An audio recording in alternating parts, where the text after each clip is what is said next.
আজকে সকালে ঘুম থেকে উঠেই ঠিক করে নিয়েছি, শরীর খারাপ লাগুক আর যাই লাগুক, সারাদিন এই সমস্ত কাজকর্ম যেগুলো কয়েকদিন ধরে করা হচ্ছে না সেগুলো কিন্তু আজকে সব কমপ্লিট করেই ফেলবো। তাই উঠেই বিছানার চাদর, বালিশের কভার সব কিছু বার করে নিয়ে যাচ্ছি। এগুলো এখন ভিজিয়ে দেবো, এগুলো আজকে কাচাকুচি করবো।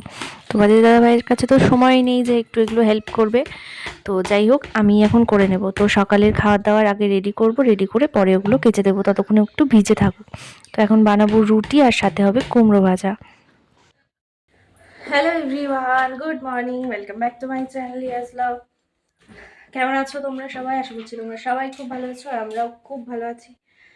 তো সকাল সকাল এই দেখো ব্রেকফাস্ট করে এই যে এক বালতি জামা কাপড় ভিজিয়ে রেখেছিলাম সব কাচাকুচি করে এবার নিয়ে যাচ্ছি ছাদে। নিচেও আরও অনেক কিছু মেলে দিয়েছি, বেড কভার টভার সব কিছু কাচাকুচি করে দিয়েছি। তো কয়দিন ধরেই কাচবো মনে করছিলাম, শরীরটা ভালো লাগছিল না বলে করিনি, তো আজকে ফাইনালি করেই ফেললাম।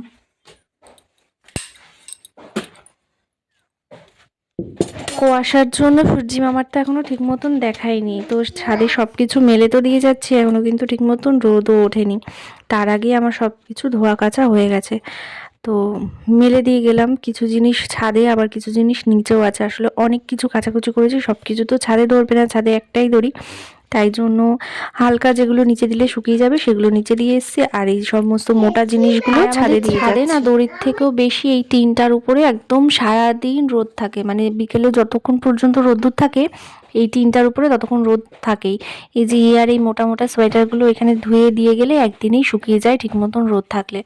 তো এখানে টিনের উপরে মানে হাফ টিনটা অবধি রোদ এসেছে সবে, তো এখান দিয়ে দিয়ে দিচ্ছি হিয়ার জামা কাপড়গুলো, তোমাদের দাদাভাইয়ের গরম জামা যেগুলো ধুয়ে দিয়েছি সেগুলো সব এখান দিয়ে দিয়ে যাচ্ছি। আজকে সারাটা দিন এখানে থাকলে শুকিয়ে যাবে, এর মাঝে এসে একবার দুবার একটু উল্টে দিলে তো আরও তাড়াতাড়ি শুকিয়ে যাবে।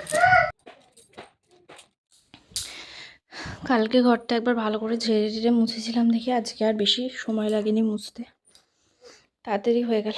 আর আমাদের এখানে সকাল থেকে আজকে একদম কারেন্ট নেই, এখনও কারেন্টটা আসেনি। তো সমস্ত কাজকর্ম তো কমপ্লিট করে পরে আমি স্নান করে চলে এসেছি।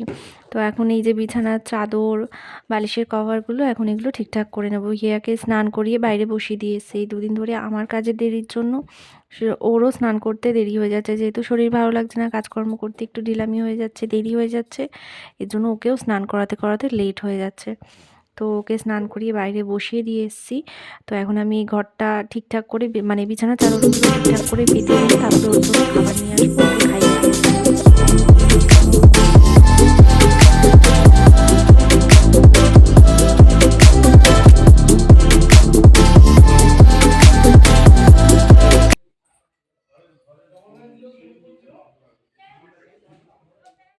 হেয়ার লাঞ্চ কমপ্লিট হয়ে গেছে, ওখানে একটুখানি ফোন দেখছে। তো আমরা খাওয়া দাওয়া করতে বসে পড়লাম। আজকে হয়েছে কুমড়ো ভাজা, মাছের ঝাল আর কপি আলু মাছের মাথার ঝোল। খাওয়া দাওয়া তো সব কমপ্লিট হয়ে গেছে, যাচ্ছি এবার ছাদে জামা কাপড় যেগুলো শুকিয়েছে সেগুলো নিয়ে চলে আসবো। বিকাল হলে না ঠিক উঠতে ইচ্ছা করে না, তখন ছাদে ভাল লাগে না, তাই এখন যে কটা শুকিয়েছে দেখি নিয়ে যাই। ঘুম দিয়ে উঠে এখন বানাচ্ছি বিকালের চা। তো আমার আর দাদার জন্য হচ্ছে দুধ চা, আর বাবা আর তোমার দাদাভাই খাবে হচ্ছে লাল চা আদা দিয়ে। তোমার দাদাভাইয়ের একটু কাশি হচ্ছে তার জন্য। দেখো সন্ধে হয়ে গেছে, তবু এই মেয়েটার এখনো ঘরে ঢোকার কোনো নাম নেই। এখন সারাদিন গাড়িটা বাড়িতে মানে বাইরে পড়ে থাকে, তখন ওর খেলতে ইচ্ছা করে না। এখন সন্ধ্যের সময় যে ওকে ঘরে ঢুকতে বলা হচ্ছে তখন ওর গাড়িটা নিয়ে খেলার ইচ্ছে হয়েছে। এগুলো সব হচ্ছে দুষ্টমি। তো চলো বন্ধুরা, আজকের এই ভিডিওটা আমি এখানেই এন্ড করছি, এরপরে আর ভিডিও আমার কন্টিনিউ করা হয়নি। আজকে এই ভিডিওটা এতটুকুই, ভালো লাগলে লাইক করে দিও আর চ্যানেলটা সাবস্ক্রাইব করে দিও। টাটা।